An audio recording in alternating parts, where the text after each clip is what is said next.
तुम्हारी बुक किधर है? तो मैंने ये बोला मैम मैं खोज रही हूँ, मिल नहीं रहा है। मैंने ये वर्ड जो बोला तो सब पूरी क्लास हंसने लगी कि क्या बोल दिया इसने। तो बाद में मुझे पता चला कि इधर खोजना नहीं बोलते, इधर ढूंढना बोलते हैं।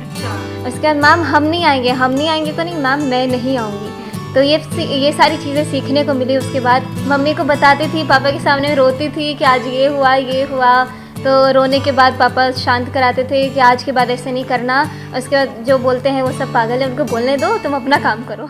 मैथिली, ये बताइए कि बचपन की बात तो कई लोग जानते हैं, आपका बचपन कैसे बीता। बचपन से ही आप गाना गाती हैं, सीख रही थी, फिर दिल्ली आई, दिल्ली में स्कूल आई। स्कूल का कैसा माहौल था जब बिहार से कोई दिल्ली आता है? मैं जब आई 2017 में मैं आई थी दिल्ली, मुझे भी एडजस्ट होने में दिक्कत हुई। वो हम और मैं वाला वो कब आया, कब मतलब हम से मैं में शिफ्ट हुई मैथिली? क्या बताऊँ, मैं शुरुआत में मेरा स्कूल में आना जाना नहीं हुआ अभी।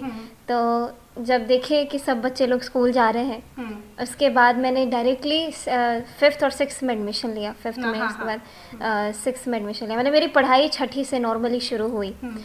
उसके बाद कुछ चीज़ें था, उसके बाद कुछ प्रॉब्लम्स हुए, जैसे कि मुझे इंग्लिश में कुछ नहीं आता था समझ में। उस समय बिल्कुल ब्लैंक होती थी, कोई जब टीचर पढ़ा रहे होते थे या फिर बच्चे जब आपस में मुझसे कुछ, क्योंकि वो जब समझते थे ना कि मैं बिहार से, तो जानबूझ के मुझसे इंग्लिश में बात करने की कोशिश करते थे कि मैं क्या जवाब दूँ। तो मैं बहुत ब्लैंक होती थी।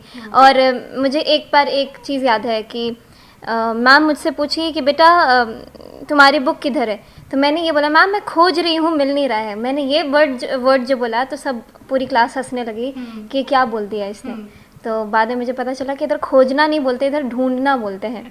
उसके बाद मैम हम नहीं आएंगे तो नहीं मैम मैं नहीं आऊँगी।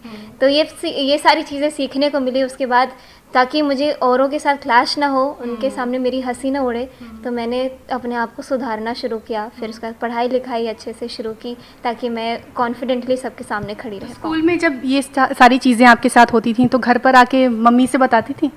मम्मी को बताती थी, पापा के सामने रोती थी कि आज ये हुआ।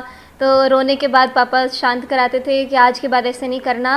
उसके बाद जो बोलते हैं वो सब पागल है, उनको बोलने दो, तुम अपना काम करो।